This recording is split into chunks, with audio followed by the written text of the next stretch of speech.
Fala, povo e pova! Vamos falar bufolices então do carnaval. Eu nasci no Brás. O Brás, desde o começo, sempre foi um polo de confecção. Hoje talvez seja o maior polo do país. A primeira vez que eu desfilei numa escola de samba, eu tinha apenas 5 anos. Foi na Gaviões, porque eu vinha de uma família super corintiana, e eu desfilei durante 21 anos. Não desfilei direto 21 anos. Eu pulei 2 anos aí por problemas de saúde. Nesses 21 anos, eu desfilei 41 vezes. Isso significa que, na maioria dos anos, eu não desfilei por uma única escola. Tiveram anos que eu desfilei por 4 escolas no mesmo carnaval. Às vezes no Rio, às vezes em São Paulo, 2, 3. No comecinho da adolescência, eu fui convidado para começar a ajudar no barracão. Obviamente da Gaviões, porque minha família vivia lá e eu também. Comecei a trabalhar com colagens, pequenas coisinhas, afinal eu era muito novo, mas já comecei a aprender ali um pouquinho sobre o que era a montagem do carnaval diretamente. Com o passar do tempo, eu já fui sabendo um pouco mais sobre a estruturação de pequenas fantasias, que eram as fantasias de ala, das fantasias de destaque de apoio, das grandes fantasias dos grandes destaques. Foi aí que a gente percebeu que tinha uma oportunidade de trabalhar literalmente com carnaval e viver de carnaval. Como eu disse, eu morava no Brás e a gente montou um ateliê no prédio que a gente morava, no apartamento da frente, para que então a gente pudesse começar a captar e fazer as fantasias que a gente queria. Lá no passado eu desenhava muito bem, muito bem.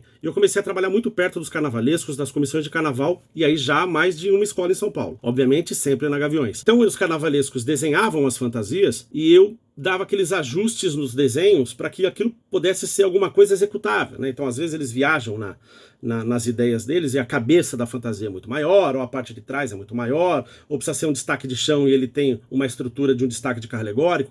Então, eu tinha a liberdade, por saber desenhar e por ter trabalhado no barracão, de fazer os pequenos ajustes de estrutura. Eu aprendi sobre estruturação de fantasia, principalmente com o Maurício do Mocidade Alegre. Eu falo estruturação porque debaixo daquilo tudo que a gente vê na televisão, tem partes de metal. O metal sustenta as plumas, aquelas alças que a gente vê normalmente nos destaques de chão, que aparece bastante, até as grandes estruturas que aparecem dos destaques nos carros, aquilo tudo está preso em ferro. E isso tudo você tem que saber exatamente o que fazer para não ficar muito pesado, para não ficar muito caro, para ser totalmente executável diante do desenho que você tem. Nessa altura do campeonato, eu também já desenhava as fantasias que eu ia vender. Vendia fantasia que ia para a Europa, vendia fantasia que ia para o Japão, vendia fantasia que ia para shows aqui na América Latina, para casa de shows aqui em São Paulo, no Rio de Janeiro, e tinha total contato com a maioria das escolas de São Paulo, com a maioria das escolas do Rio. Como eu morava no Brás e eu tinha que executar tudo, eu tive que aprender a costurar. Até hoje, eu costuro muito bem na mão, muito bem numa galoneira, numa reta, numa overlock. A maioria das pessoas não sabe nem o que são essas máquinas mais, né? A parte de bordado era a única coisa que eu não fazia. Barra Mansa, no Rio de Janeiro, é um polo de bordadeiras que a gente comprava as lantejoulas, fazia as marcações nos tecidos e mandava para Barra Mansa. Em 2, 3 dias, aquilo tudo voltava pra gente. Bordavam em 2, 3 dias fantasias que tinham 800 mil lantejoulas. Então a gente mandava a marcação do tecido,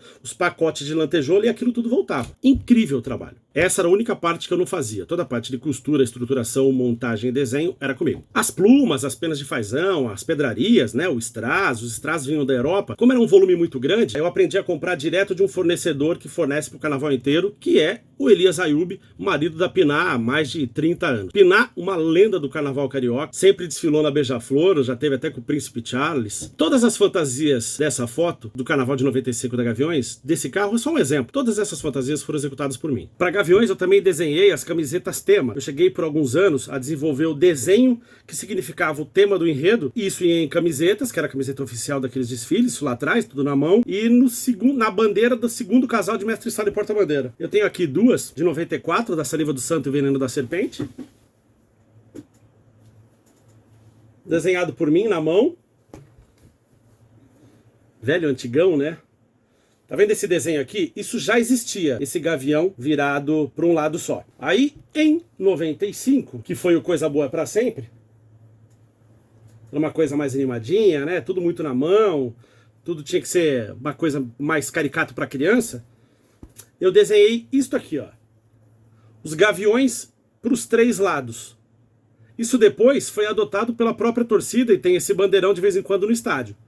Essa ideia do gavião virado para os 3 lados, inclusive para frente, é minha. Em São Paulo, eu não sei nem por quantas escolas eu desfilei até o começo dos anos 2000. Desfilei, obviamente, na Gaviões, mas desfilei também na Vai Vai, desfilei na Colorado do Brás, na Leandro, na X9, no Rosas, no Mocidade. Desfilei em Santos, desfilamos em Bragança, no Rio, Mangueira, Verde Rosa sempre. Isso é uma coisa que eu até pontuo para um corintianíssimo que leva muito a ferro e fogo o futebol, e a minha relação com o carnaval na Gaviões principalmente é uma relação muito a escola de samba, jamais faria o que eu fazia. Eu desfilava num domingo de preto e branco e na segunda-feira eu estava inteiro de verde na mangueira, sem o menor problema. A gente desenhava na mão e aquele monte de papel era com uma tinta Ecoline, né? Uma aquarela química diferente. Hoje é tudo digital. Eu cheguei a fazer alguns rabisquinhos já no computador. Eu acho que perde muito pouco de romantismo da coisa, né? Era muito mais legal aquelas pranchetas todas que a gente saía rabiscando, apagando, colorindo de novo. Bom, essa é a minha relação e minha paixão total com o carnaval. Carnaval, quando chega nessa época, eu acompanho o máximo possível e assisto todos os desfiles. Se eu não tenho oportunidade de estar na avenida, eu tô vendo na televisão da primeira à última escola, São Paulo e Rio, com certeza.